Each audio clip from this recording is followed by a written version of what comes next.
drug dealers and violence and just a horrific place to go to.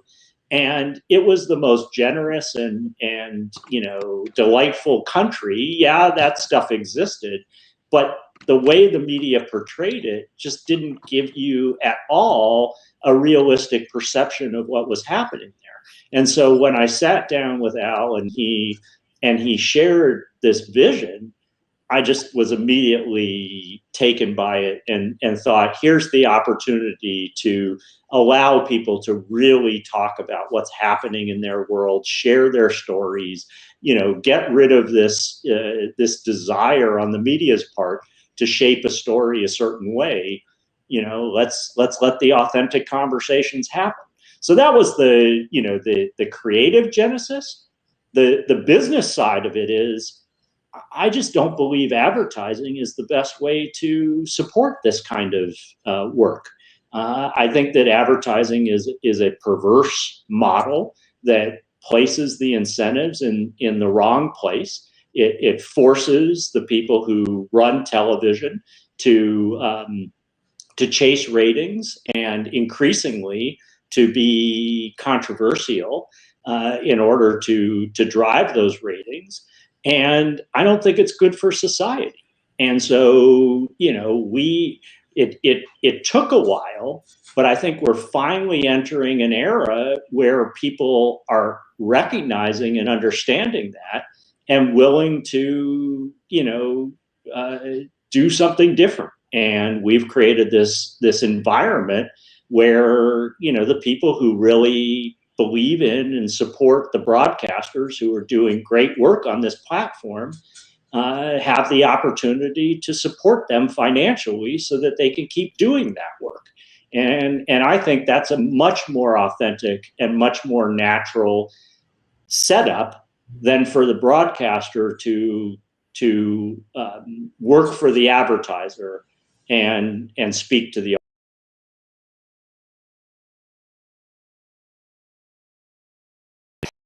Great place for that, by the way. I can see you doing the countdown for the next Mars. That's awesome, Alex. How do you say your last name? Can you hear me, Alex?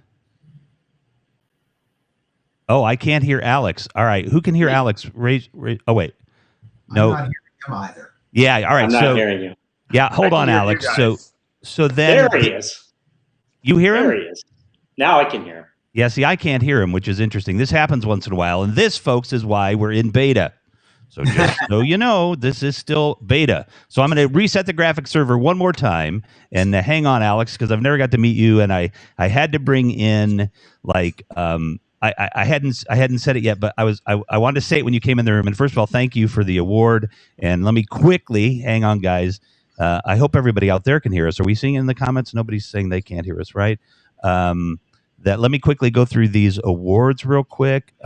It's acting wonky on the viewer side, says somebody in a secret message that I shouldn't have read out loud. Just kidding. We have private messages here too. So Brendan Nagel, Alex, Lucia, Pizza Pop Tarts, Nick, French, Lily, thank you for the awards.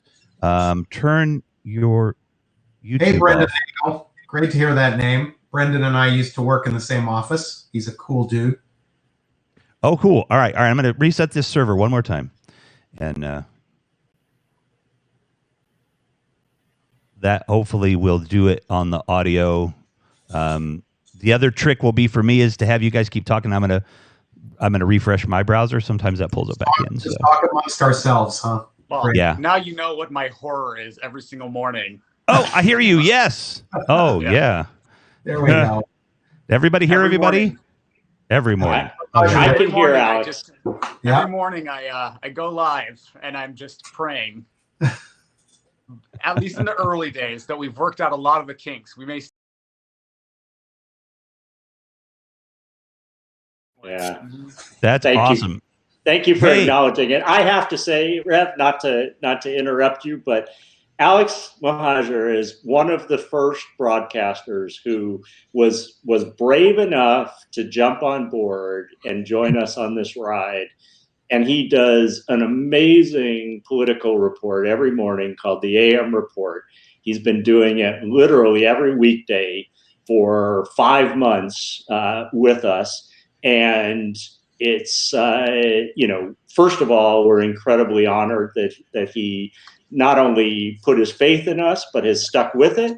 But it's a phenomenal report, and he does a great job with it, and it has a big following, and he's a tremendous talent. So we're really we love that he's part of this, and I love that he's in here tonight. I was not aware that you were going to bring him in. So Alex wasn't either. He's one of the OG broadcasters, and by the way, the AM report is just a great name. How convenient! Did you have to change your name to Alex Mahajer to actually make the title fit the name? No, I didn't have the luxury of changing my name to Alex Mohajer. Yeah, that was where you were going to go, right? To be a news person in the United States. You go to the Midwest, you get trained how to speak, and you change your name. There was a disc jockey when my dad was in radio. His disc jockey name was Ron Gregory, but his real name was Myron Marmelstein. So you can see why Myron changed his name. Alex's real name is Bernie Schwartz. You just don't realize that this is all. Yeah, by the way, Revolution. Do we call you Revolution? Is that what we call you? I know it sounds kind of arrogant, doesn't it? But Can we call you Rev? Rev is fine. Rev is fine. Okay. Quickly. I was not born with that name. If you Google me deeply enough, you'll find my real name probably. But this is my legal, common law legal name now, and it was given to me many years ago when I was young and beautiful and in my 20s and working for Greenpeace, and my friends just started calling me Revolution, and it stuck. And so half of my friends always knew me as that. And then when I was homeless 10 years ago, my therapist would have told you at the time that living this dual name thing was maybe something that you might want to just think about doing something with, and they weren't worried about it or anything. It was just another thing to think about. I'm like, yeah, you know what? I'm just going to go by Revolution all the time. And so that's me. And I don't think anybody out here I've ever told the story to. So, but Alex didn't know he was coming. You guys didn't know Alex was coming. I didn't know Alex was coming. And that's like, what's so cool. That's the beauty of it. Of this. Well, Rev, you've got a great voice, by the way. I love listening to your voice. I could listen to you read the phone book. But I want to thank Mark for those lovely comments, and actually, David too. Early on when I jumped on board, I had a conversation with the head of journalism at Happs. His name is Peter Bittner. Good guy. Very these guys are still working so hard, but these behind the scenes gentlemen, Pablo and Peter, work so hard and have been for months, at least since I first came on. And he had a conversation with me where I was like, I have a day job, and so I can only do this before I start working. It has to be in the morning before I get to work. And my name is Alex Mahajer. It has to be in the AM, like AM report, obviously. Mm-hmm. And I started doing it, and a couple weeks into it, David Newman had a conversation with me, which I'll never forget, gave me some really invaluable advice. And that's the other really cool thing about this. David, you told me to bat around with the trolls and just to get comfortable and be me, right? To give the viewers me instead of try to be something that I'm not. I'm not a traditional news anchor on broadcast television. This platform allows us to speak to people in a different way and is a necessary sort of fifth estate of media. And so I really took that advice to heart. And it was after that I started getting really comfortable. And now some of the viewers on this stream watch the morning show, and they know I give them a good piece of my mind now, some of these trolls. And it's part of the fun now. Yeah. But in the beginning, it would really paralyze me. I was just like, I don't know how to process these guys, some of these guys on Twitter who are really coming for me, And hey, David, so you can tell them you can now you fire that company that's been shooting trolls his way this whole time, right? To keep him on his toes. You don't need those trolls here anymore. No, they are my lifeblood. Please. I love trolls. Because it means your message is getting out there and it's irritating somebody. You know what I mean? So you're cutting through the noise. And all I do with trolls is nobody in the cheap seats, as Helen calls them, will do it. But what I do with trolls is I literally just ignore them. And they're so disappointed. and they go away. But I like your strategy too, Alex. It all sort of depends on, everybody's got their style. It's got to work for them. I'm reading a biography right now of Bob Hope, and it's utterly fascinating because, he was kind of the person who invented modern stand-up comedy. And one of the ways it came about was he was a vaudevillian, and there was a lot of heckling in vaudeville. And so he would just spent so much time being an MC and receiving all this heckling. And that's where a lot of the sort of Bob Hope wisecracks came from. And I remember there was a moment in the book where in World War II, he was out entertaining the troops somewhere, and somebody heckled him hard and said, like, hey, you draft dodger, why aren't you in uniform? And Bob Hope looks, completely not flustered at all, looks at him and says, hey, don't you know there's a war going on? A guy could get hurt. And the whole place just, roared. And it was all that training he had from back in the vaudeville days of you just roll with it. It's just more material for you to work with. So I found that inspiring, and perhaps relates to what you're talking about, Alex. Well, yeah. And also it's a little conflict never hurt anybody. And I am doing a show where I unabashedly I'm reporting what I believe, I'm reporting facts, but I'm also giving people my perspective unabashedly, and I'm owning my biases, and I'm wearing them on my sleeve. So it's not a secret. And we've had a conversation about that too, about how I would prefer someone be biased and let me know what their biases are than to pretend that they're purely objective. Yeah. And sort of be the gatekeeper of the news.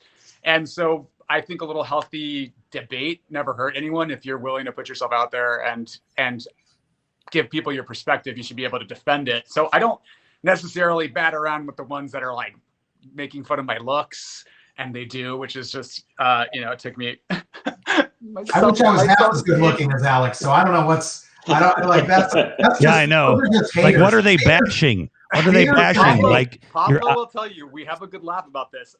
The most comments I get about anything are about my mustache. At least once per episode, someone makes some sort of sexually suggestive comment about my mustache. At least once. So, I think honestly, Rev, it's all about, I think we've moved into an era of authenticity. And, as it was kind of, there are different times. And in the original Bob Hope era, it was all about sort of these phony personalities, and they would never reveal who they really were. And now I think it's because everybody's so media sophisticated. Now what people really value is authenticity. And so Alex is just being his authentic self every morning, and he's really smart, and he's got something to say, and you start developing a relationship with somebody. That's one of the things that Happs allows you to do. You can broadcast all the time. It doesn't cost you anything. The more you work at it, the more you help people develop a habit, and the more people do it, the more they like it. It was something I learned in college. Familiarity breeds liking. The more you watch something, the more you like something. So we're empowering people to win at this game. Yeah, I think that's the real appeal. And I've talked a lot about the appeal of being able to multicast and take control of the narrative and stream to multiple locations, and also the practice does make perfect for sure. Getting up and doing it every morning is different now than it was back in the, Mark, was it the summer of the last summer that we started? How crazy is that? Yeah. And it was July, August. And then after it becomes second nature, you can sort of just focus on what it is you're trying to do and say, instead of being direct to camera, which is something that you have to pick up. At least for me, it's I get distracted, or I'm trying to read comments. Now I'm directing right to camera instead of looking at myself. Things like that become more second nature, and then you can really hone what it is you're trying to say and get comfortable in the medium. So I think anyone who's watching, who's just jumping onto Happs, since Happs is like taking over where Periscope used to be, right? Just practice makes perfect, and take advantage of the platform. It's a really unique, interesting platform. It's taking bits and pieces from other competitors and created something that is streamlined and the best that's out there, in my opinion. And I'm not even paid to say that. I just get awards in the morning. Right. Well, and hopefully some sponsorships too. So it's like a good time. Like, like I said, my dad had a background in radio and television sales, right? And we moved to New York at some point when I was young, and he was going to work for Westinghouse Broadcasting in Times Square and stuff. So like I said, I've been kind of familiar with all these things in a lot of ways, my whole life. But now we're going to pay a few bills here real quick because we've gotten a few more awards. And if you're new to Happs, you don't have to scroll back through the awards. You can just look up in the upper right hand corner and see who has given you some awards. So Ellie, Brendan, Jose, Alex, Pablo, Lucia, Hippie Chick, Pizza Pop Tarts Nick, and French Lily have given a generous amount of awards. Thank you very much. And you can sponsor people, and you can pay a few bills here too if you get popular. And it is a great way to start to get your broadcasting career going. Looks like we lost Alex. He hopefully so he'll Rev, come back. I have a question for you. Uh-huh. What's been the most surprising thing for you about doing your broadcasting on Happs, and what surprising and delightful thing for you about doing your broadcasting on Happs? I'll keep it positive. Oh wow! Well, normally I ask the question, "What do you want to change?" Blah blah blah. Right. Let's keep it positive. Yeah, there's plenty of time for that. You're still in beta, so we can do that another time. Yeah, wow, those are two good questions, and I might just run them, a little bit together because if you'd asked me that 3 days ago, it would have been cool, and it would have been a different story. And if you'd asked me 2 weeks before that, it would there would have been something different. So it's constantly evolving. The thing that I would say, the overall over the past 8 or 9 weeks that I've been coming here every day, it would be what I was fearing we were going to lose in Periscope was the sense of community, right? Twitter Live, we could go to Twitch, I didn't have much of a following or anything, so I could go anywhere, YouTube or something. What would it matter? And then when I heard about Happs, it was immediately, very quickly, once I started doing this consistently, was the sense, not the sense, the reality of the community that's here. There is, there are multiple communities. I'm sure, and there's lots of people that use the platform that I haven't met yet. Oh, but by the way, I'm super excited that Alex came on the program by chance, because now I'm going to ask him to come on some night. You know what I mean? And like when I see Alex, I'm like, that's like a real journalist. You know what I mean? Like and I'm going to tell you why I like what's been great about Happs was just last night. There's I don't know if you know anything about skepticism or the skeptical movement, or there's a whole group of podcasts and people and conventions and everything around skepticism, scientific skepticism. And there's a guy, his name is Brian Dunning, and he's been doing a show called Skeptoid. It's a podcast, and he's produced films and just done a lot in the skeptical world. And another broadcaster on the network connected me up with we'll say their name, but a Clubhouse account, and we can talk about that. Actually, I want to talk a little bit about Clubhouse, but and I had a chance. He said, look, I'm going to bring you I'm going to come in early and I'll bring you up and you can get to meet, Brian. And I'm like, okay, cool. And then I just was able to stay up there and did a broadcast with Brian. And Brian I'm trying to get Brian to come over here, and I actually want to talk to you, Mark, and maybe you, David, too, because I think Brian's got some ideas around the bringing science communicators and skeptical, and skeptics and stuff to kind of a platform. I think there might be an interesting thing there. So I kind of like him to know this on just another level than just jumping in, as a broadcaster. But anyway, so if we have time to do that, we'll try that. But one way or another, I want to get him here. So, and he's been invited, and he's going to be at the show on the 24th. So hopefully that'll be enough to get him going. But the connection that I made through here that connected me to somebody that I really respect, who I last night did a 2.5 hour Clubhouse program with. and got us the club that we needed to be in so anybody would see the show, because the week before nobody had seen it. It's a really weird system over there. And I mean, I'm not going to say it's not interesting, because it really is, but it's totally different. And so anyway, but I, like 8 weeks ago, was struggling to, just kind of do something that I was doing for fun.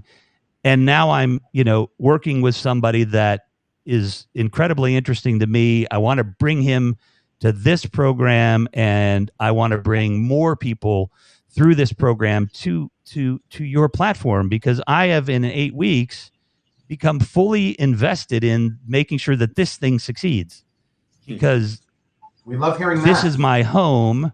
We do love hearing that, and we appreciate it. Yeah, this is my home, and nobody is going to take it away from me.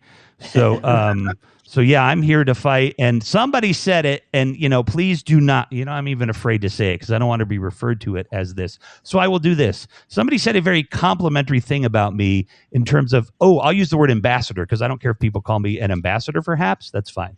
But I didn't want to be called the other elected official thing. It just sounded silly.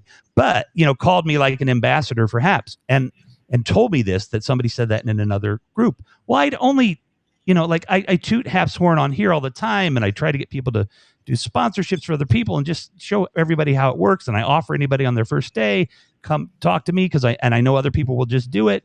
I'm here to be there for you. And I've staked out a claim here, and I've staked out a time slot. Maybe we should have an ambassador badge, Mark. Yeah. That's an interesting idea. Hey, that sounds that sounds cool. That sounds cool. Yeah, sign me up. Yeah, sign me up, because I love talking about this. I did you guys remember, I guess they still have it, public access television. That's where I got my start before I went to film school, right? So feels a lot like that to me sometimes, public access. But better, because it's international. Because I want to quickly mention this, and then I'll let you respond to what I was saying there. So also, I have we've been chatting a bit. You guys obviously know Almond Lee in Hong Kong, right? Of course. So like that. Talk about OG. We are. Oh my gosh! Big, has she really been around a long time? Yeah. Oh yeah. Almond did some of the most amazing reporting for us when we were in our first iteration, when we were creating news, live news. She was on the ground for us in Hong Kong during the Hong Kong protests, and we were literally in the middle of the streets with police charging protesters, and she's getting tear gassed, and she was taking us in. And it was the most incredible footage. I think we had the best coverage of the Hong Kong protests that existed in the world at that point. It was amazing. She's a Christiane Amanpour in the making. She's like the next. She's going to be the next Christiane Amanpour. She's that good. She's that smart. And by the way, yeah, exactly. She's that good. I want to stop for a second, because David won't toot his own horn. But for those of you guys who don't know, David Newman is the one who's responsible for Anderson Cooper's journalism career, Lisa Ling's journalism career, and a long list of others.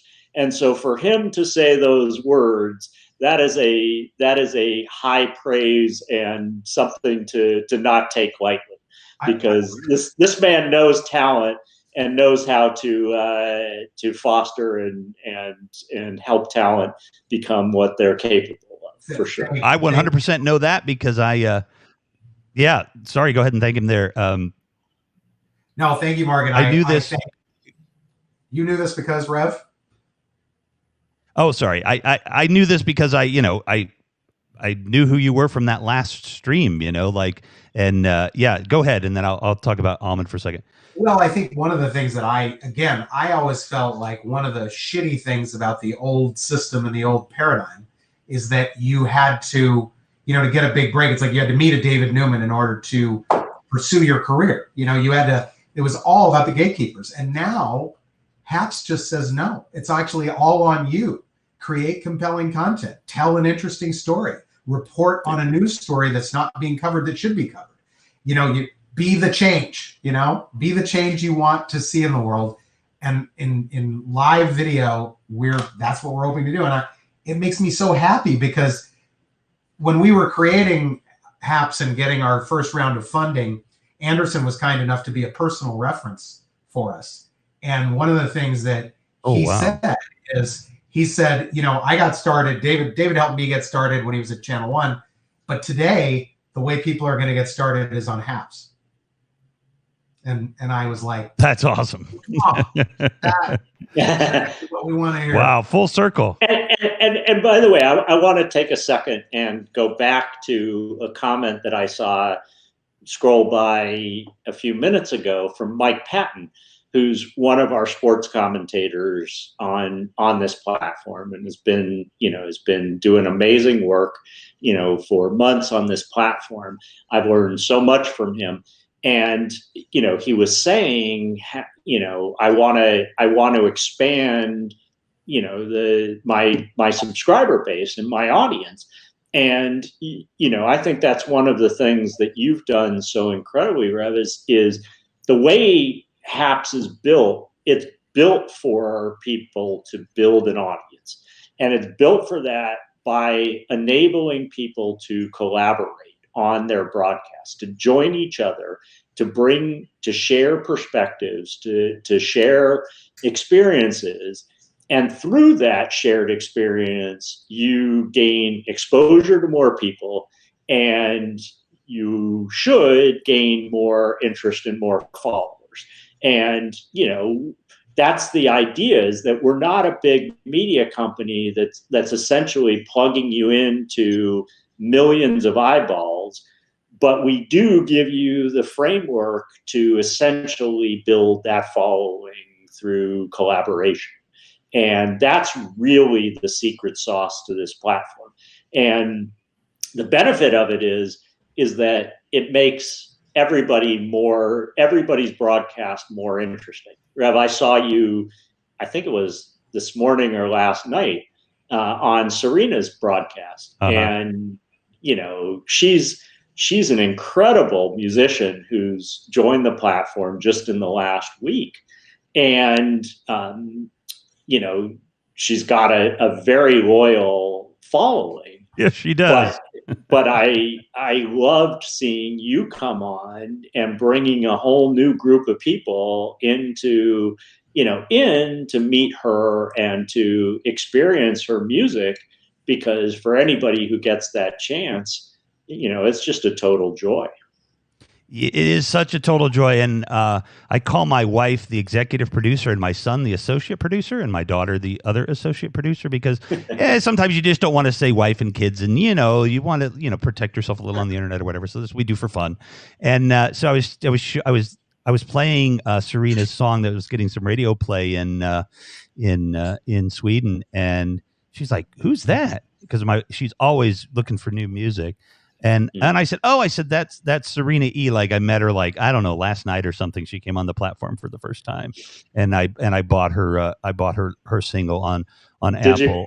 Yeah, that's awesome. Yeah. No, I mean, I kept telling people, she can't get a sponsorship yet, so go buy her. Don't go to Spotify. She kept telling people to go to Spotify. I'm like, no, I put the link on there. I'm like, it's only 99 cents. They can go buy your piece of music for 99 cents. You've got a beautiful voice. And that sense of collaboration, that definitely wasn't at Periscope. I mean, there was families. I mean, Periscope had trolls and all kinds of stuff. But I mean, it was really cool the first time I ever saw it, because I was at a march for Laquan McDonald downtown Chicago, and a friend of mine, another activist, was broadcasting live. So, and this is like, oh my gosh, there's so many things that like I want to bring, to the platform.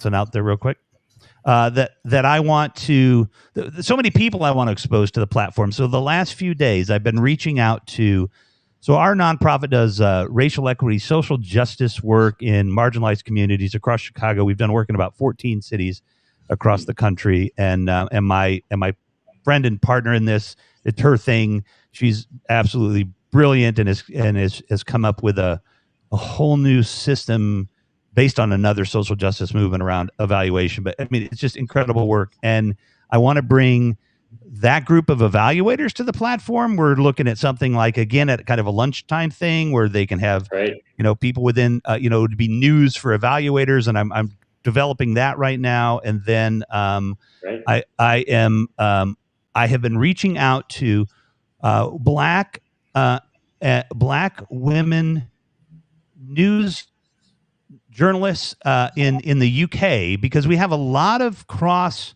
traffic with the UK because the times will line up well, right? So you know what I mean? Like we can interact. There's some parts of the world where I have to be up at 3 a.m. if I want to have any chance of talking to them, obviously. But there are places where you get this nice connection, like although I don't think Helen ever sleeps, Helen can be seen. Helen does not sleep. She does not. She does not. It's unbelievable. I could be on here any time of any day, and there's Helen. It's outrageous. Yeah, she's awesome. I have so much fun. The first time Helen and I ever spoke on here, we were going to come up for half an hour. 2.5 hours later, we were wrapping up our conversation. But so I'm talking with these. I made some connections with these journalists, just tenuous ones, but I want to see. My vision is to use this platform to pull people in and use, my little bit of credibility that I have here to help benefit other people. So I really, really want to see young Black and brown journalists come here, or influencers or musicians or whatever, wherever we can make these connections around the world, come here and have a place to start.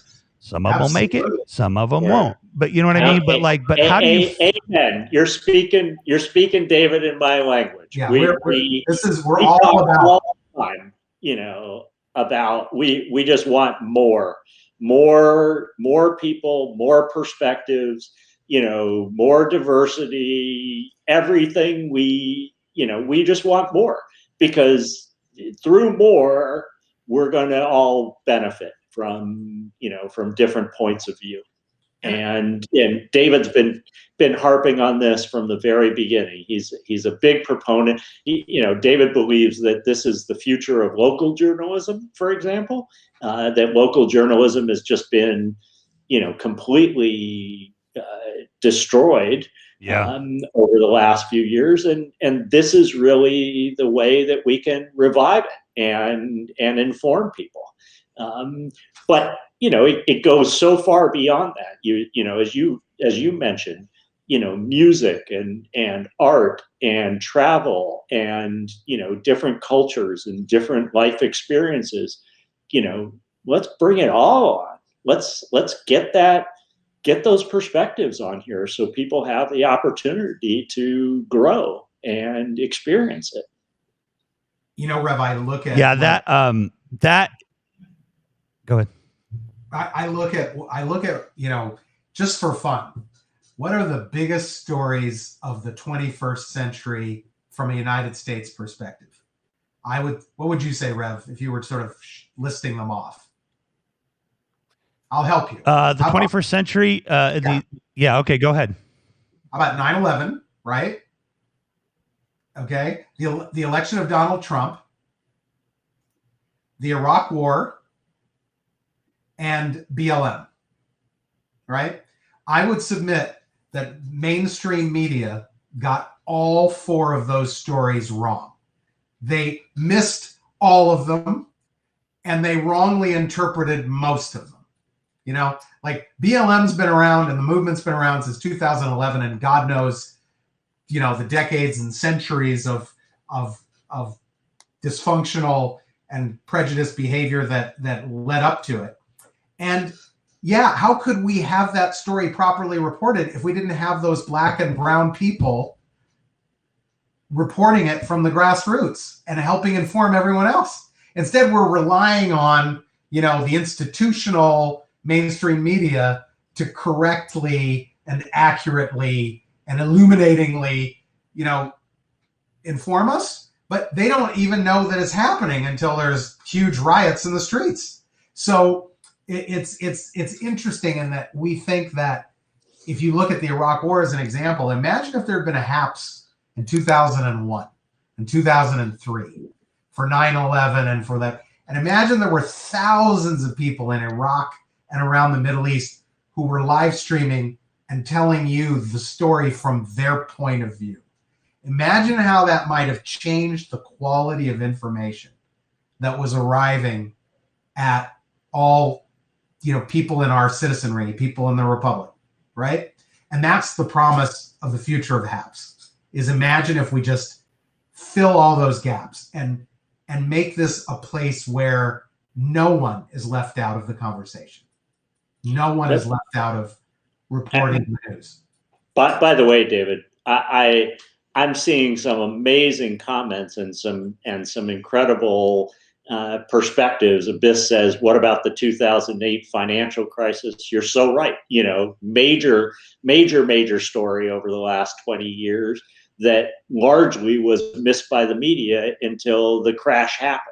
Right. And was so easy to see if we had just been in communities and understanding the reality of what was going on out there. Somebody else said, Big Z said technology, like the evolution of technology. I mean, there's so many things that we could talk about. You so rightly are pointing out four of the biggest, most important stories that have shaped our society, particularly in the U.S. But, do we have any idea what's going on right now in major parts of the world, in Africa, in Latin America, in Southeast Asia? I mean, I try and keep up with it, but I feel completely out of the loop for the most part of what's happening in the rest of the world. Yeah, well, that's just ridiculous. Yeah, Rev, you're in Chicago, and I don't know what the murder rate has been in the last year, but I assume it's not good. And I assume that we're up 50% for January. Jesus Christ! It's nobody's talking about that. And no who's talking about that? Who's reporting it? And the only reporting that would matter and be real and be compelling and illuminate the story for us is if we had it coming from the people inside that community. Yeah. Then we would begin to start understanding. And I'm so hopeful that that's what can happen with this platform. I want, for the first time, us to actually understand that story, which is still a big cipher to mainstream media. Looking at it from the outside. Well, inside perspective that would illuminate it. Yeah, the mainstream media, like for the last 4 years, my life has revolved around like I don't even want to say his name anymore. You know what I mean? Like we've booted him out. But in that 4-year period of time, in watching CNN or MSNBC, maybe MSNBC had a few, but I cannot imagine that there were more in 4 years than, at least in prime time, more than a few dozen other stories that were covered. Like nothing. It's Trump all the time. I don't know what's happening in Nebraska.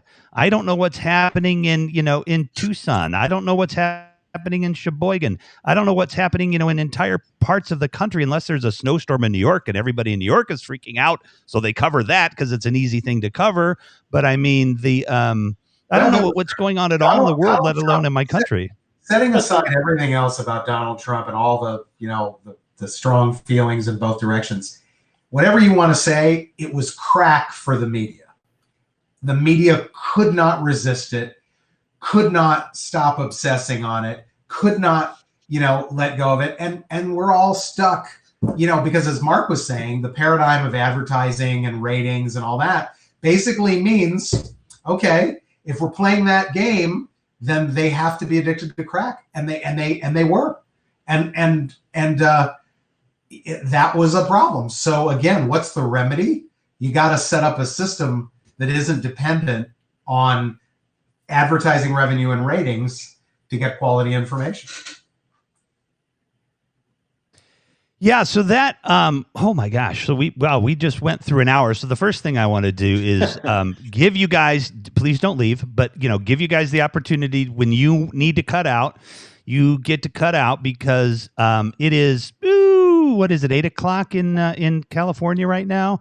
And 8:02. and you guys 8:02, and you guys, I know you guys have busy lives and families and everything, so please stay as long as you want. We've been here for an hour. So what I like to do at an hour is we're going to just kind of like package this up. This is 1 hour. You know what I mean? It's been absolutely fantastic, to have you guys here. We don't have to do the pretend goodbyes and everything, but you know what I mean? Like, this is a place where I can cut this and show it, show it differently if we want to, and I can download it, right? So, but anyway, so yeah, so now it's like the after party, so stay as long, like I said, as long as you want. If anybody wants to come up while these guys are here, we can come up, say hi with a question or two, but how much more time do you guys want to spend? I have another let's set 10 a time minutes. limit for you. I have another 10 minutes I can be here. Okay. All right. Well, let's just do 10 more minutes, and if Mark wants to stick around, he can. But whatever you guys want to do. So quickly, because there's like a billion questions that I know I have and that people have. But I love Michelle's comment there. I think journalism needs a 12-step program. That's awesome. Oh yeah, you know what? Yeah, no, they need a kick in the ass. That's what this platform can do. And we do something, like I said, called culturally responsive evaluation. This feels to me like culturally responsive journalism. You want somebody, who's familiar with the culture to be interviewing the people.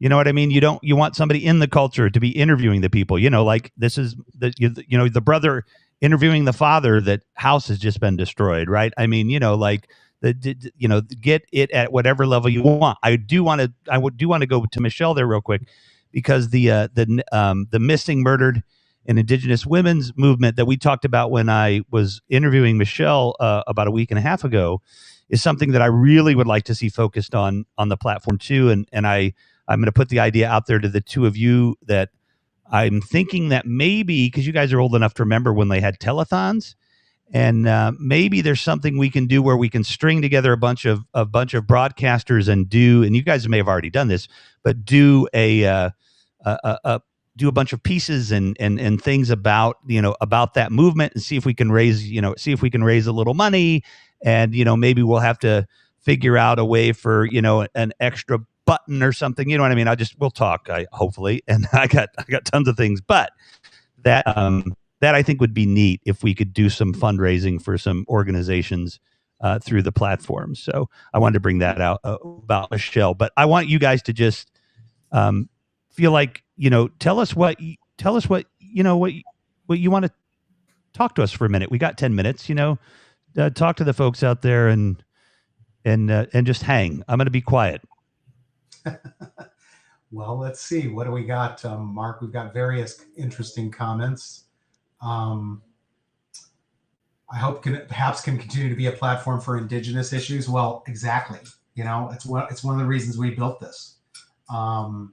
It's our hope that this busts open the access for everybody, and it becomes it democratizes news and information. So that's what we're hoping, and we're hoping we're giving journalism a shot in the arm by giving it a business model to allow it to prosper and succeed and reward people with real financial support, so that they can, bring their brain power and their time and resources to journalism, because journalism needs it right now. I do want to address a comment that Chris just made, which I think is really important. Talking about how he doesn't share Rev's perspective, but my read of it is, he respects his opinion. This is something that has so heartened me about what I've seen on Happs to date, is that I've seen people with very widely divergent perspectives have rational and respectful conversations on Happs in a way that I haven't seen in mainstream media for a long, long time. And I just hope and I pray that we can continue to do that, because we don't all need to see eye to eye. We just need to respect and appreciate one another, you know, and amen. And our society needs it. You know, I'm finding the mainstream cable newscasts unwatchable because each of them pretend that there isn't another point of view that's legitimate. Each of them pretend it's like you're not going to hear one negative thing about Donald Trump on Fox, and all you're going to hear on MSNBC is all negative things about Donald Trump. It just doesn't make it's fucking up society. You know? Yeah, and the crazy thing is that it absolutely is. I mean, you and I, you know, completely see eye to eye on that. We don't have the same political. No, I'm just kidding. The crazy thing is, you know, going back to that whole advertising-driven ratings thing, you know, it's not just on news channels where people don't see eye to eye and just yell at each other. It's on ESPN in the morning. It's on, you know, the cooking channel. It's on the travel channel. Somehow they've made every part of life adversarial, right? Because that drives ratings. You know, sure. God, no wonder why we're such an angry society. Right, like, the Jerry if you believe, if you watch the media, you believe everybody hated each other and was screaming at each other. It's like, no, that's not what my day-to-day life is like. And I don't want to believe that's what your day-to-day life is like. And we have to get out of that. Yeah, it's kind of, we're like an asylum for people that are just sick of that bullshit, you know? And let's start talking to each other and listening to each other. And let's start appreciating different points of view. You know, I read recently some really interesting advice, and I'm embarrassed to say I can't remember where I read this, but somebody was basically saying, if you want to find out about a point of view on an issue, a controversial issue, read somebody from inside that point of view. So, you know, if you're going to, let's take white supremacy, read somebody from inside that movement and what they have to say. Whether or not you agree with it, read it and learn how they look at the world and why they look at the world. And we have a lot of media entities that are trying to basically get you to habitualize the worst habits. You know, the habit of not listening to the other side, of ridiculing the other side, of not listening to a point of view different than your own, and now it's moved into complete denial. You know, like literally we're just gonna allow each other to live in completely alternate universes of facts. And how's that working out for us? Not very well, you know? And it's a problem on both sides. I remember hearing this interview where somebody who worked at MSNBC was talking about the head of the network, basically calling them, they were an anchor, and basically, you know, sort of castigating them for saying something negative about one of the Democrats. And, you know, and as he explained it, this was quoted, it wasn't a secret. We root for the home team here. Can you imagine, Rev? Like, what horseshit? What horseshit? What on earth? Like, you can't say something critical about your own side because then you're like somehow being disloyal to your brand? That's destroying our society, and it's destroying what America's all about. And I'm not in favor of it. I'm against that. I have to, Big Z, man, I haven't seen you for a couple of days. Good to see you, buddy. The Big Z and I, well, I'll read his comment. Everyone here can tell you I don't align with most of their beliefs, yet I love them and I love the dialogue. Amazing community. Like Big Z and I, we definitely do come around to, and we do agree on some things. But yeah, a lot of the time we're not going to agree. And I think this is probably the only place that I now that I think about it, that, I actually do dialogue with people that are not, that are not of the same, because I'm in a bubble, right? I make Castro look like a right winger. That's how far to the left I am. So I have a lot of interactions with people like that, but to have somebody like Big Z, Big Z doesn't only just like coming in here occasionally, he'll give an award, to the guy that he doesn't agree with much. And Dean said it too, to paraphrase him, basically that, the more that we are, the more that we're together, just like in anything, the more we get to know each other, the more time we spend with each other. Here we go. People get to know each other on Happs TV. People who know more about each other tolerate more of each other. The more they can tolerate each other, the more time they spend together, the more they can learn from each other. Like, if you guys in the beginning of this program were going to make me cry with your absolutely beautiful ideas around that, that'll make you tear up right there, I'm sure, because that is exactly what I know in my heart you guys want to do. Because when I talk to people about this network, oh, and by the way, Clubhouse, don't worry, I'm going to open a room that says how to do this better on Happs with empathy. That'll be my room, and I'll recruit people over into Happs. You know what I mean? Because it's the empathy that really grabbed me from Mark when Mark actually said it. That really grabbed me, because I'm really about from equity to justice to liberation to actualization. That's the path that I see where we need to take, and that empathy has to be there. And this platform is something that I think can take us in that direction too. Amen. From your lips to God's ears, brother. Yeah. Amen. On that note, I need to take my leave, and it's been a real honor to be on here with you. And thank you for the kind words about the platform. And I'm happy to come back anytime. Please, the honor is mine. And yes, sir, I cannot wait, for you to come back. It's going to be a lot of fun. And it's just been powerful, and appreciate it very much. Appreciate you very much. Appreciate you very much too, Mark. Just very appreciative.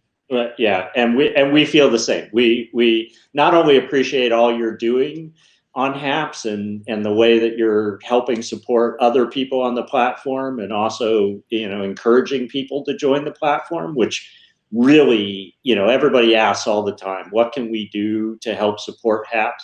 That's the number one thing you guys can do to help support Happs, is bring more broadcasters onto this platform that can benefit from this, from what we built, and can add to the conversation and expand the conversation. So if you guys want to do something that's helpful, that's the first thing. And the second thing is to support the broadcasters on this platform so that they can keep doing the work that they're doing.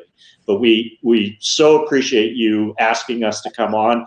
I'm going to say goodnight too, not because I couldn't stay around, but because it would seem strange to keep going without David at this point, given that I think this was a very good conversation with the three of us. But I certainly hope this isn't the last of broadcast to come, and I hope we have the opportunity to join other people on their broadcast, because we want to reach other people and their followers, and just keep expanding this thing. Well, awesome, guys. Thank you so very, very much. And just really quickly, Michelle, I know we can talk about next time. We already have our first thing. It's the culture that you guys have created is just, in detail. There are so many little things that are so neat that have been discovered and that are continuing to happen. So thank you guys very much. Stay safe, stay healthy, and just much love to you guys. Appreciate you very much.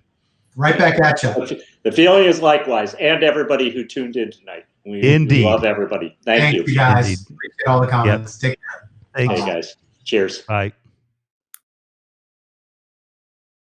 And look at that. They know right how to take themselves out. That is fantastic. Or did you do that, Eleanor? Nope, they did that. They did it. Oh, man. I was talking so much, and I meant to bring you in to introduce you to them. Damn it. Some say I forget. I need like notes. I know they know who you are and everything, but holy cow. Wow. That was like awesome. That was like crazy. Like that was the level of the comment stream where it's like, oh my gosh, can't see having many more people come in and being able to do that well. I'm going to have to get better. I want to go over these awards real quick. And then, having Alex come in, that was perfect. Ellie, Pablo, Brandon, Jose, Eleanor. Thank you, Eleanor. I love you. Abyss, Jack 3D, Alex, Kim, Kimchi, Brenda, Sasha, Lucia, Hippie Chick, Pizza Pop Tarts Nick, or Pizza Pop Tarts Pop, Frenchie Lily, and Yassine. Thank you guys all so much. Kimchi with the Creative Genius Award. I got to say that I've done a lot of these. I've started to do a few of these interviews, and thanks for the high award, Mel. I haven't been choked up in a decade, but this convo has me feeling so warm and fuzzy. Laugh my ass off. Don't tell anyone. Big Z. I was like, whoa. When I came in, Alex is the best. Yeah, like he came in and I didn't, I kind of did the thing that I try to do with all of you. I just invited you and that you can come up, and I can't remember if I asked him to come up. I don't think I did. And people just pop in, but to be able to see that dialogue between the three of them was great because they have come so far with doing this. So Eleanor, nice job on the technical directing. I really appreciate it. And what was it like? You're like a human being I can actually talk to. What was it like for you? It went like really fast for me. It did go fast. Seeing back here directing it, I actually missed a lot of it. I'll have to go back and watch it. Well, it was really wild, and these guys are so accessible to the community. So if you're watching this on replay, I mean, Mark especially, quite often might be the first person that, as we saw with Helen, that somebody talks to on here. So and Pablo and Peter and Lucia and Brett and everybody that's representative of Happs is just absolutely fantastic people.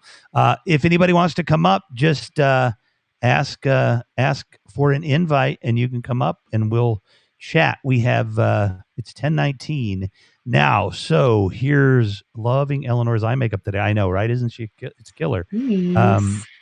The felt like 10 minutes. It did, Michelle Alexander. So I'm definitely going to go to 11 because I took a nap from 7 to 8:30 ish because I was up till 3 a.m. on Clubhouse because I got invited into a private room with insanely privileged people. Let's just say that, insanely privileged people. And it was a great dialogue, and there were a lot of things that were problematic about it too. But having spent the last 48 hours or so on Clubhouse, it is like nothing I've ever seen in terms of a network of knowledge and information that is flowing around at one time. I haven't figured out if they record them or not. I don't think they do, which is really weird because so many people should see some of the good things. Because I definitely have been in some rooms and I'm like, oh my God, they have sticks so far up their ass, so much white privilege, in this room, like it's making me sick. And then I've popped into a room today that had a bunch of doctors and psychologists, women, almost all women from Africa, that were having a really interesting conversation. So I wasn't kidding when I'm saying I'm going to go open a room over, and hopefully I can get a club there. Clubhouse does not record. Open up a room that says, the Clubhouse is cool, but come over to Happs. I don't have very many characters. I'll have to get catchy with the name. But but I do want to say for a second, I have not been sleeping well for the last 3 weeks. It is what it is, but I need to just take a breath. So I'm just going to chill for a second. So if anybody wants to come up and talk, or if Eleanor wants to talk, if you just want to hang here with me while I smoke a little weed, because I'm not going to smoke a weed during the main interview, because I don't want to freak anybody out maybe, but I'm smoking some weed and taking a chill for a second. So there you go.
Hang on, folks. I have to do something real quick.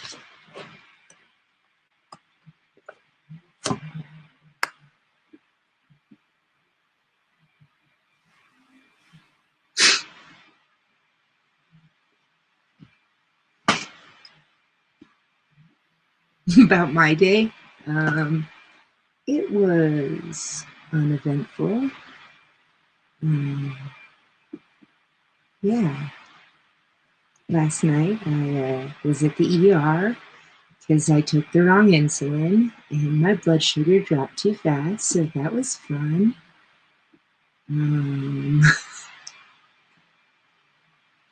Oh, bye, Rev. Hold on. Yeah. We'll just put me on the screen. Well, we'll put my artwork on the screen. I'm gonna hit the bong. I don't like to do that on the screen. Oh, come on now. Oh, is he back? No, yes.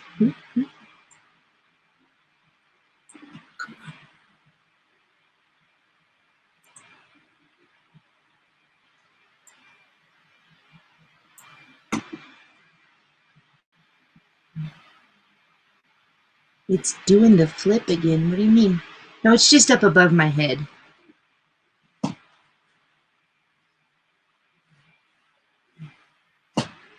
I am feeling better. Thanks. It was just kind of scary.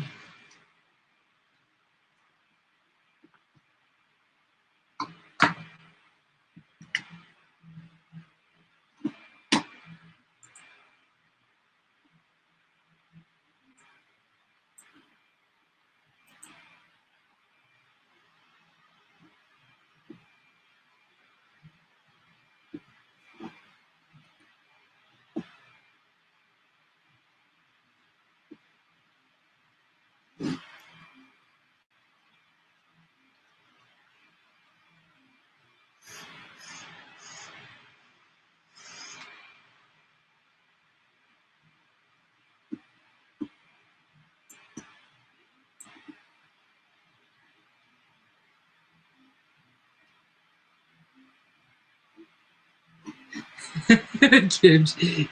Yeah, probably.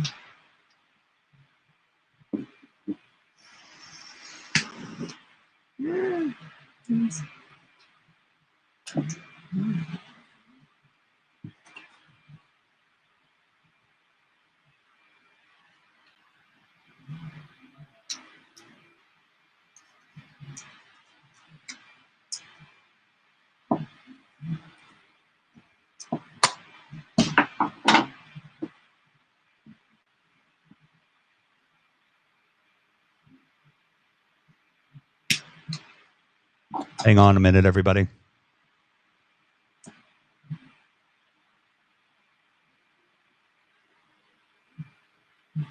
Did you say something? I couldn't hear you.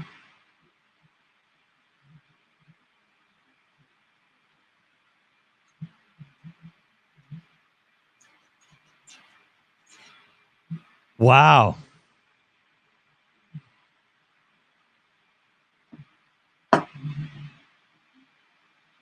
Daryl, they are where the Ooh, wait. bell is.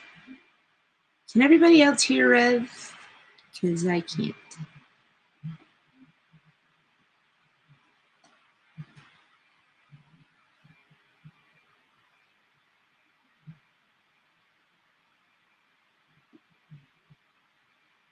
Yeah, I appreciate that.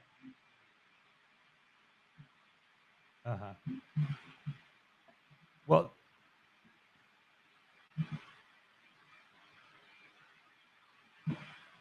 all right. Well, I appreciate it. I appreciate it. Okay. Hey, hang on, dear. I'm actually. Hang on, dear. Yeah, you just keep chatting, but I'm gonna be talking because I'm still on the air. So, but no, it's okay. No. I was taking a break. Really, that was like I've had the most intense 3 days ever. So,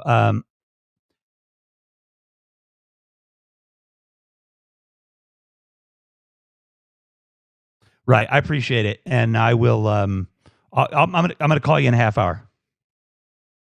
All right. Love you. Bye. There you go. That's the way this baby works. Sorry, let me take these out of my ears. It was an important update that I needed to take. So, but the official program was over and everything. I don't always take phone calls, but when I do, I take good ones. Yeah. So anyway, I had a couple of seconds where I could breathe. Yeah. Who wants to come up and say hi? Who wants to talk about what we just experienced? Who wants to talk about any of the things I was talking about that I want to do? The MMIW telethon idea. People can throw out some ideas there. It'll be official. All the money will go through Happs. We'll work all that out. I think we can work all that out together. We'll do it if they want to do it. If we can come up with a way to do it that makes sense. I want any kind of contact that you have with journalists overseas, particularly journalists, men and women of color, and so we can start to. And we're back. Some younger journalists on the platform, give them some chances. I know what motto you have. I heard that they updated the app for iOS. Yeah, iOS is the app has been updated, and it's much better. Any other ideas you guys have to bring people to the platform? Like I said in this interview, I'm fully vested. I'm fully vested in this platform, and I'm going to do everything I can to make sure this platform thrives. And I hope that those of you that love this platform will do it as well. Am I looking at you saying goodnight, Big Z? Hugs and kisses. Oh my God, we've turned him into a softie. He's always been a softie. We've always known that. Let's see. I'm supposed to look at something on my screen. What is it? What is it? What is it? What is it? What is it? What is it? Can't remember. Yeah. Hopefully that's not early onset of Alzheimer's. Good night. See you tomorrow. Says Brenda. Brenda, I didn't know you were here. I mean, you're usually here, and I didn't mean to assume that you would be, but I'm glad you were. That's awesome. Glad you are. That's awesome. Yeah, that was wow. That was a lot of fun. And David Newman, like, geez, like that guy, like, and he produces movies and stuff too, like, and like Mark, like, just like Mark's just like this groovy guy that just hangs out with you, and then I already knew it, but then you realize, like, he's like a massive, big time, like, business person that like is really smart and knows what he's doing. Obviously, that's how you get to start a platform like this.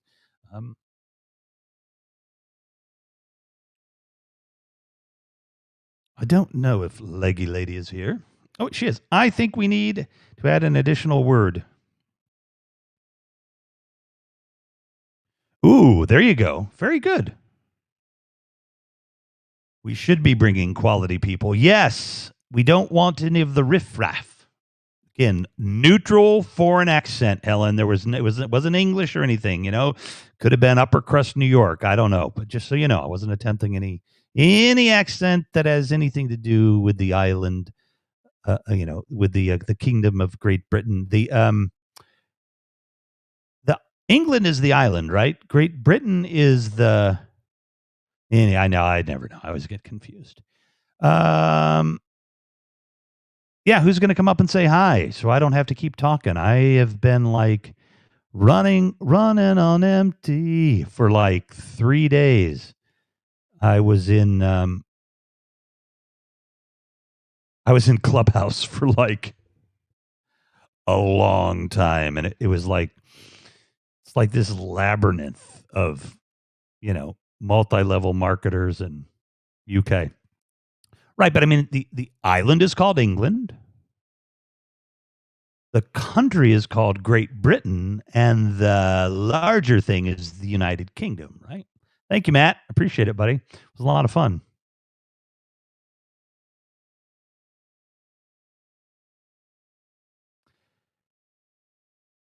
Yes, so I was in there for a really long time, and like, oh my gosh, I found out so many ways. There's so many ways that works. That this works so much better.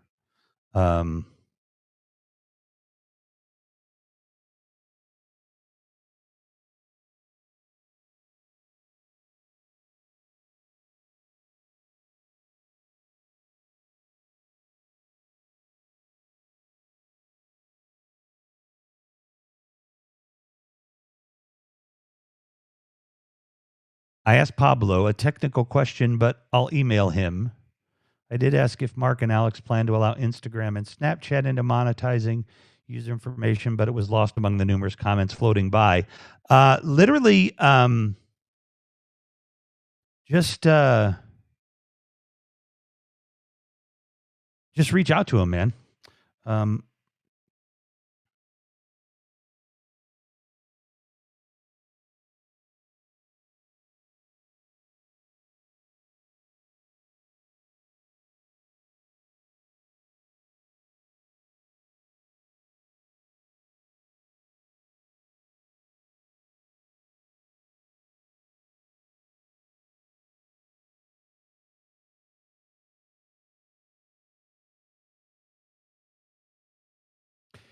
Wow, it's been a busy night for me in messaging. All right.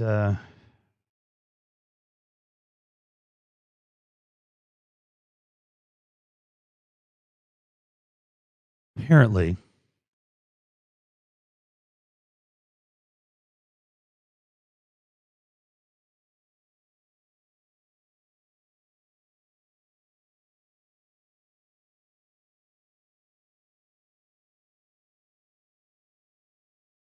All right.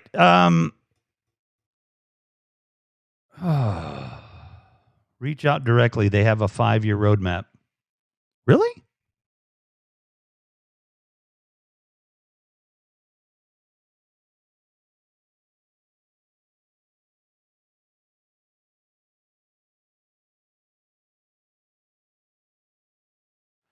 The there's Eleanor. A 5-year roadmap. Really? Hearing myself. There we go. Leggy lady, come up and help Rev. You can tell I'm like tired and worn out. She doesn't have to come up though. If she wants to, she can.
Oh, I'm sorry about that, Michelle. Wait, is your phone? You can come up now, though.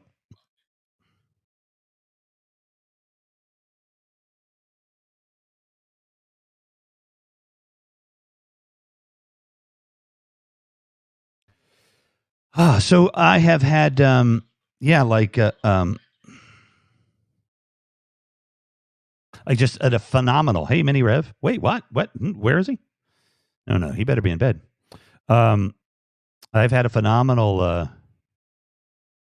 24 hours, like crazy 24 hours. You want me to send the invite? Yeah. Oh, you're on your laptop? Oh, your laptop doesn't, you can't broadcast with your laptop?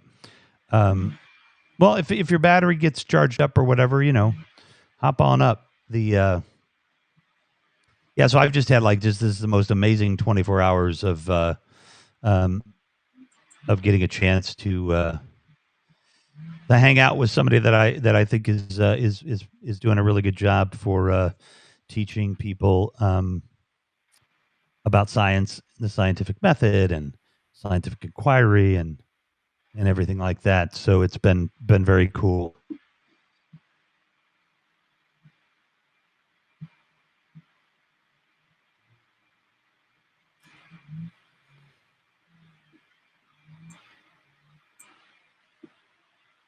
And oh mercy! Hey, there she is. She's heading this way. Oh my word!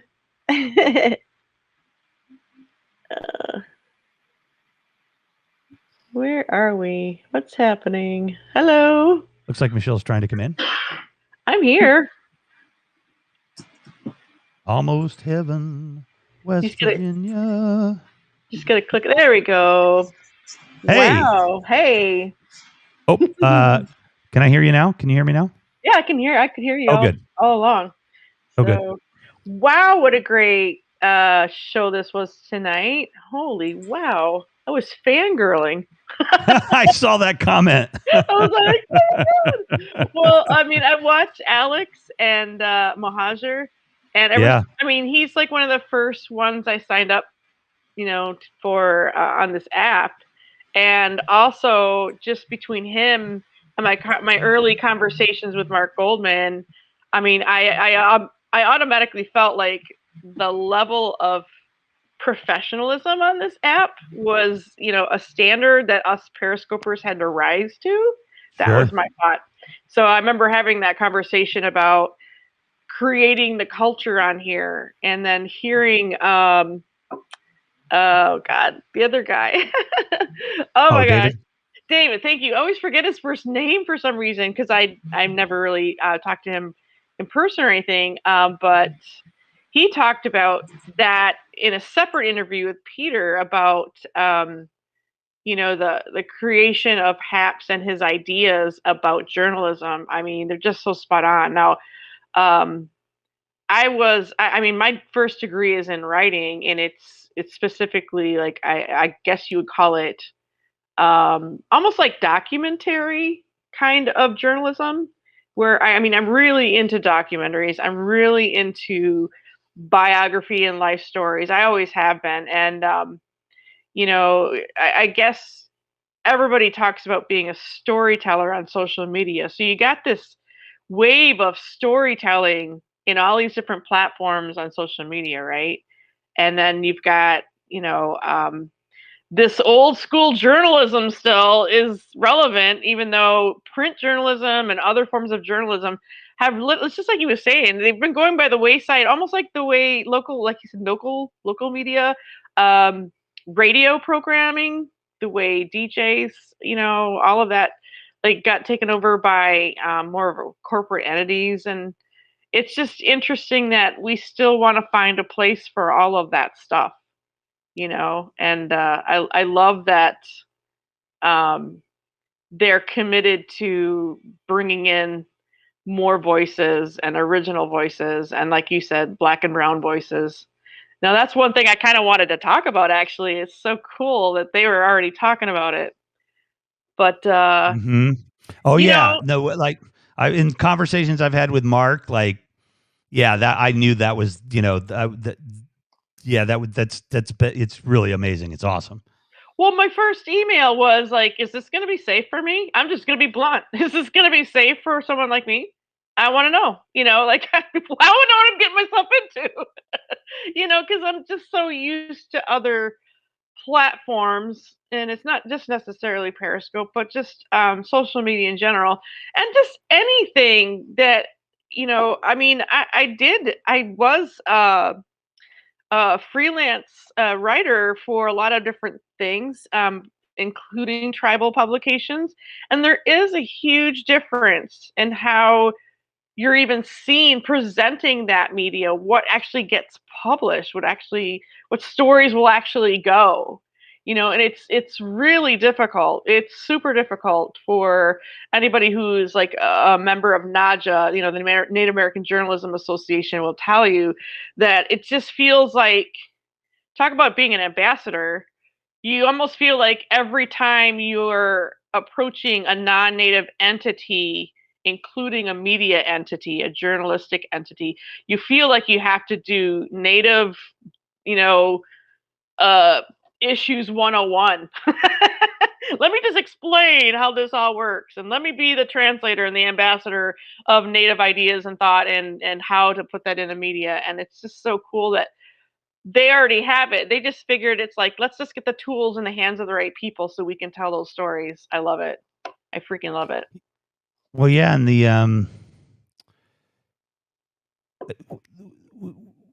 we just need to find ways to, like, the hardest part is finding the young people to introduce them, to the platform. And I mean, there's gonna be a lot of issues, from economics to equipment to everything. And I didn't even get to talk to them about the broadcast studio and the browser based system that they put together here and the value of that. But but as the mobile app gets lighter, I guess, as it's able to run on more platforms, then people, with, you don't have to have an $1,100 mobile phone to make it work pretty well. Yeah, the digital divide is real. Yeah, it needs to be able to work on a $300, smartphone too.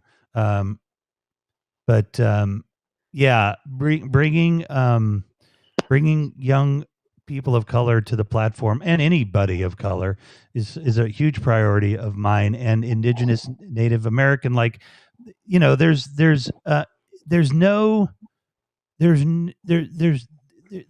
may be a reason for 10,000 people to view issues around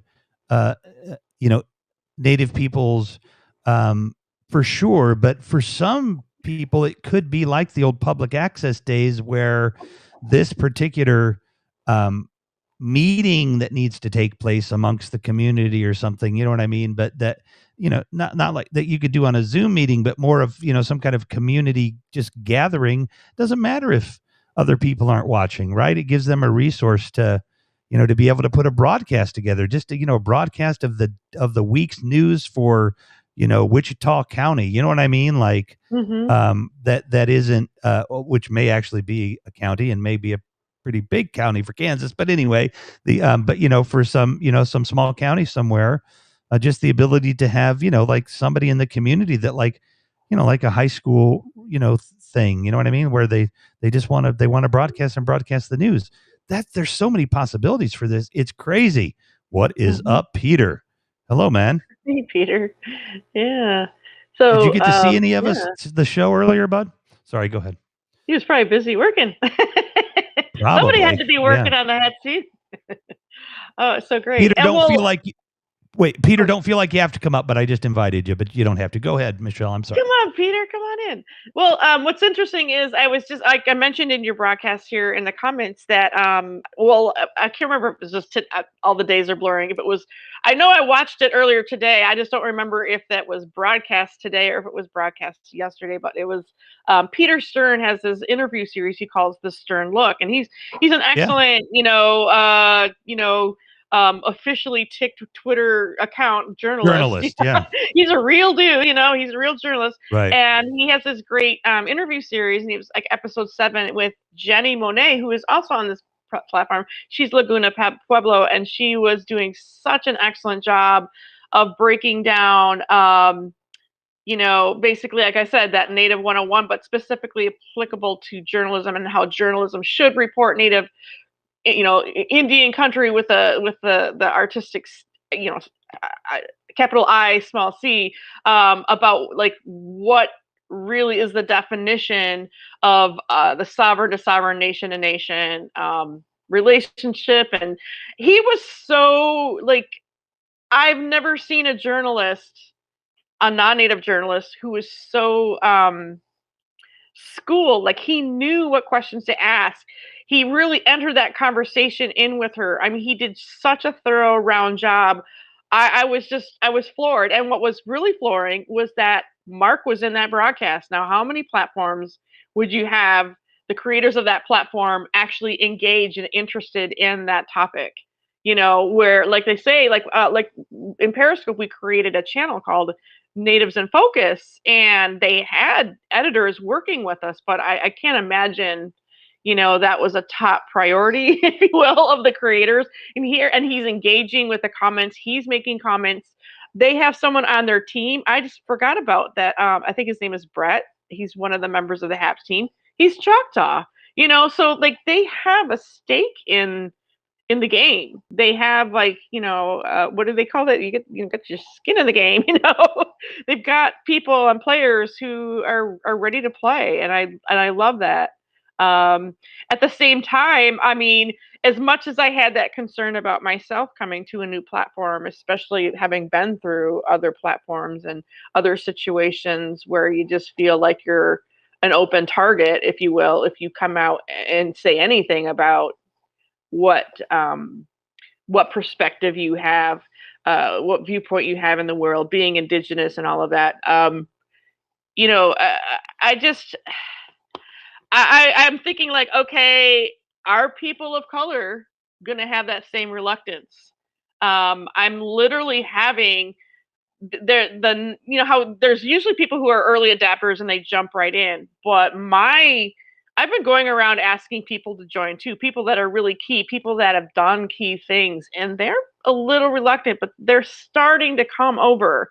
I think they're starting to feel like the water is safe. And so, like my friend Queen Nayoka coming over is almost like a huge win for me, just to see her come over. I can't wait till you guys meet her and she starts broadcasting, honestly. I don't know when that's going to be, but she just joined Happs, was it 2 days ago? And I think I told you a little bit about her and what she's all about. And she's a specific voice in Oakland, California that needs to be heard. Yeah, that's awesome. And I'm looking forward to getting a chance to meet her. Yeah, I think having the ability to, Helen said it too.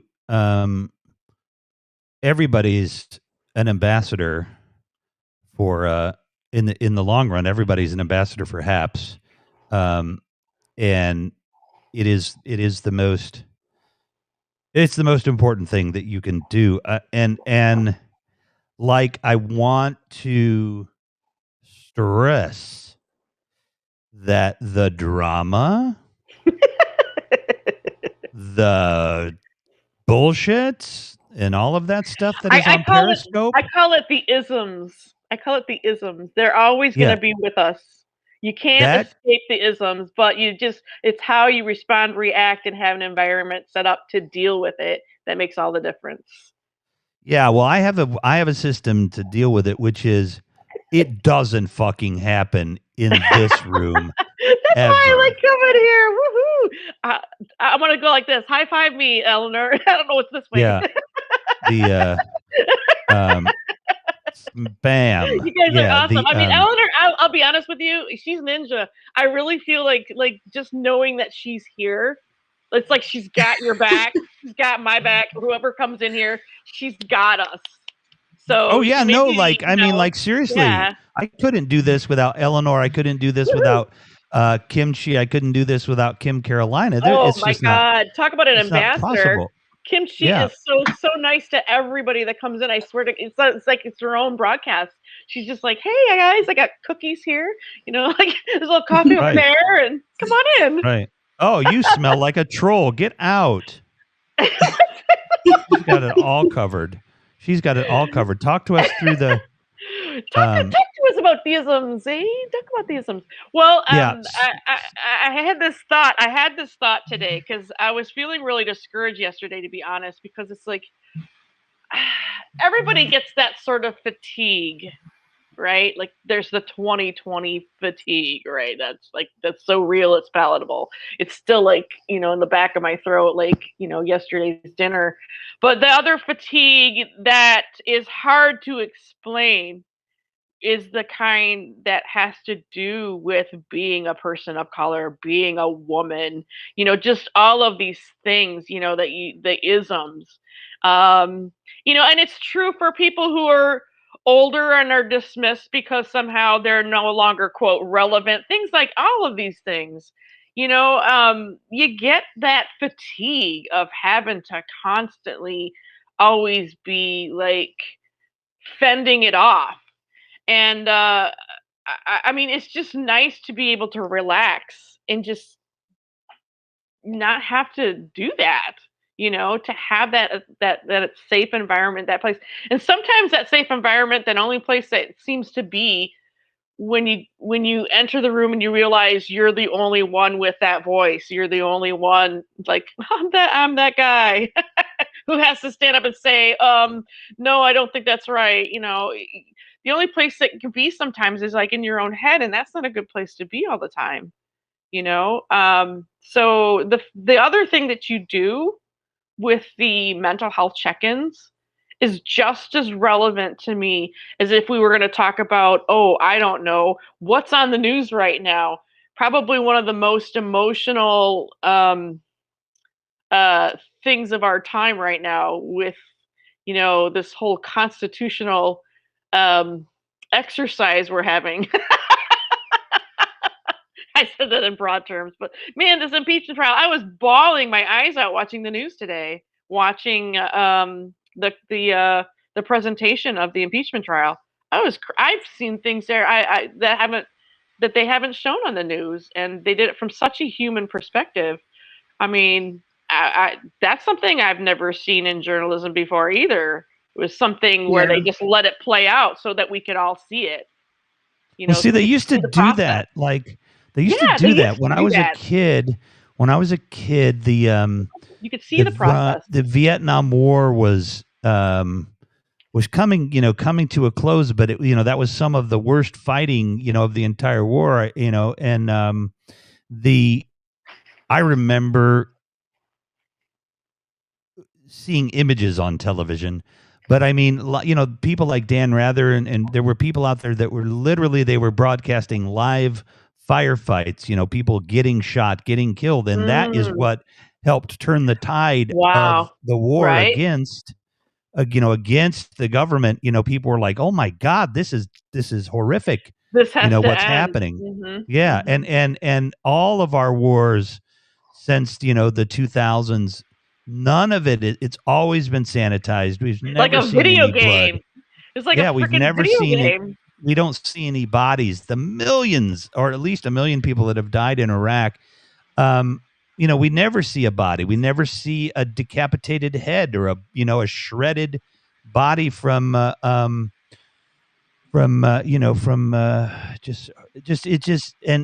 mean, I don't want to see that stuff, but my God, we need to see that stuff so that we know what the hell our government is doing, and give us some way to tell them to stop.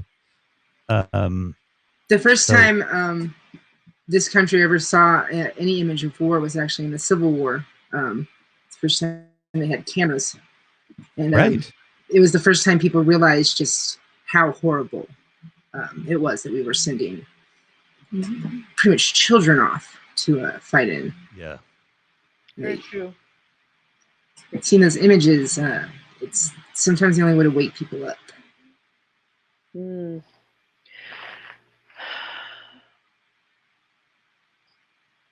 I think So- to me today, Go ahead. well, I'm just going to say the thing that really struck me. Now, let's face it, with Black Lives Matters, Black Lives Matter, and also this is true of the Native community as well. It's like the police have been not exactly seen as the heroes recently. But I'm telling you, I saw things that they showed that they haven't really shown in the media, but they were showing in the presentation of the impeachment trial that made me just cringe for what it was that the police officers had to go through, because we really literally saw the perspective of what they had to deal with and in real time. And we got to hear the screams, we got to see from the body armor, what do you call it, the police camera on his body armor, from that perspective of him being like, you could see from a distance before in the news how somebody was getting hit and pummeled with pipes and things. But this was like the viewpoint from the officer himself. And it's just, how could you not? I don't care what side of the aisle you're on. How could you not feel something for what they went through? How could you not have that empathy that just said, this should not happen again? We shouldn't stand for this as a people. Like, I just don't know what else could you get out of that, but to see that from an empathetic point of view it was very dramatic, and that was important. Now imagine it not being the body armor of the police officer, the video camera on his whatever, on his person, but or her person, but our cell phone. That's what we're talking about. Like, that revolution is real, that we all have that power in a sense. It's amazing. It's Absolutely. amazing. It is amazing, though, how absolutely lawless, like, some of these cops feel, because they still do what they do with their body cameras on. Like, they feel invincible, but that is slowly turning against them. And hopefully, that they should never be allowed to turn them off. I do understand that when you're interviewing a witness or a suspect or whatever. I mean, there are times when that shouldn't be recorded. You know what I mean? You don't want to record evidence and things like that. But I mean, the police departments have to adjust. Sure You have to have. Well, there may be reasons to record it, but you don't want people to necessarily see it. But right, you don't have to share it, that part. Right, but all police camera footage should be publicly available the next day. But then they have to edit out the stuff. If not even in real time. But I mean, they can make adjustments for that. Like, okay, so the people that actually do the interviewing, those are not the people that too often get into firefights. So they don't have to have their cameras all the time or whatever. They can come up with systems to do it and change it. But yes, Helen, the arrogance. So right. yeah, the power of this platform is limitless, and it's within our purview to keep it going if we enjoy being here. And I will say that the programs that are the most popular on here, that drive the traffic here, which would still be important to Happs, obviously, in terms of revenue and stuff, are not necessarily going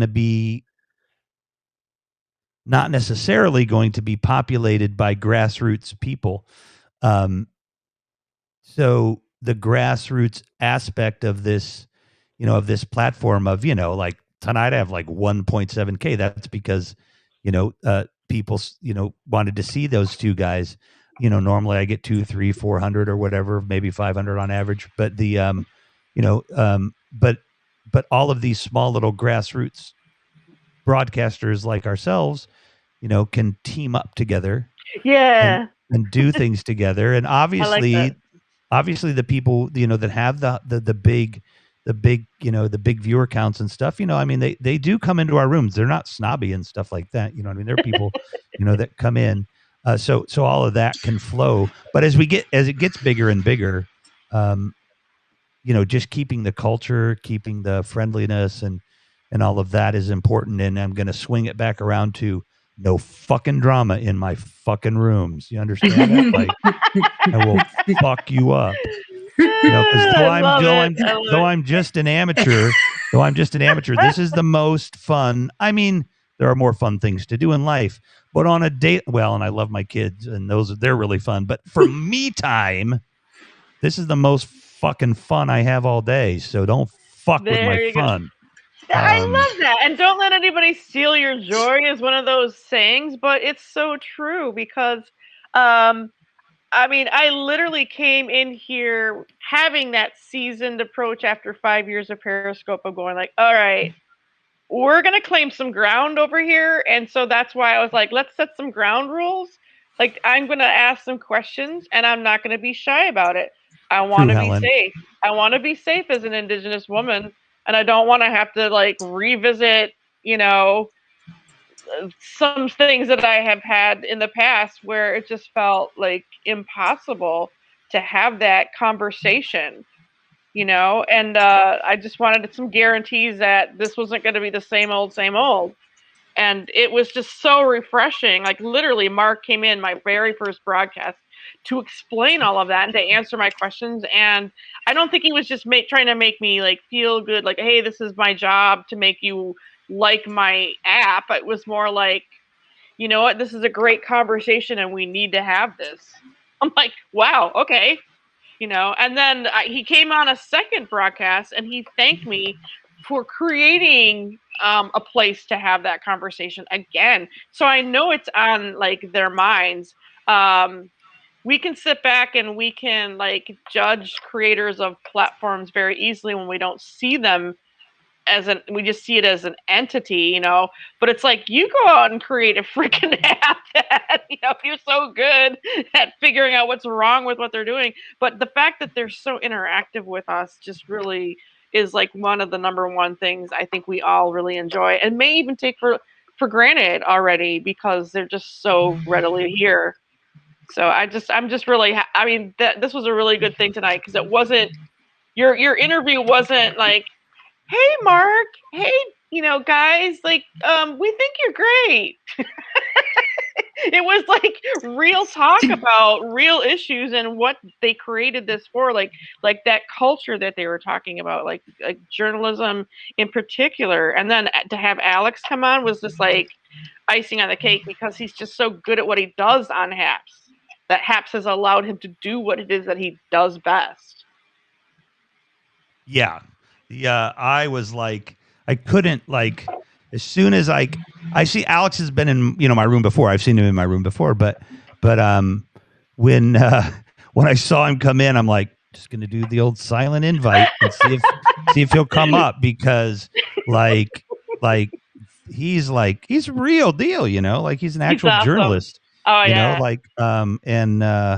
And the young guy you were talking about that is doing the journalism. That's great. I didn't even get to circle back to Almond Lee. Peter Stern. Yeah, Peter Stern. Yeah.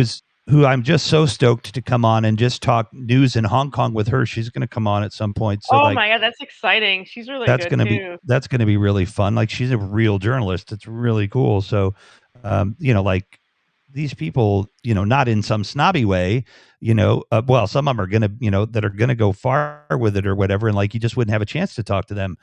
So, being able to talk to people like this on here is great. That said, it's like 11:06 and I have to go to bed. Like I figured to go to bed. I can tell. Oh, it's 12. Yep. I talked you through that half hour because I figured like, oh, they said come on. Yeah. No. I was going to go to 11. I was on late last night and I jumped off early because I was tired and everything. Thank you, Abyss. You take care. Bye, too. Abyss. Good night. And all of you. Good night. You guys say good night to all our friends there too. Night, everybody. Bye. Night, John Boy. I was gonna say. The Waltons. That was the name. I couldn't think of that for a second. Yeah. Good night, Mom, Paul, and all you out there. If Kimchi, if you're still out there, thank you so much for running the cheap seats and being the concierge to the stars. I appreciate that so much. And Eleanor, you don't even know how much I appreciate you because I won't tell you. No, I'm just kidding. I appreciate you so much. Thank you. I know. I appreciate you so much. And Michelle, I appreciate you too. I feel like there's a lot of things we can accomplish on here. So I think so too. And the more people that I know that I'd like to bring on, there's a guy I want on here. He's the associate editor of Indian Country Today. Him and his wife are both really active. If I could get him, he's an editor, he's a journalist, and he's based out of Washington. I mean, if they could get over here on Happs, that would just be like major stuff. They would bring all of their people with them, and they know a lot of people in the native world. So, man, you'll be the first to know. If I can get Vincent Schilling over here, I think I'd be thrilled. But good night, everybody. Yeah, that's awesome. Just loved everybody. Everybody stay safe and healthy. And if you can't, be with the one you love the one you're with. That was just a song lyric for you, Helen. And everybody take care. Peace be with you and namaste. Namaste, right?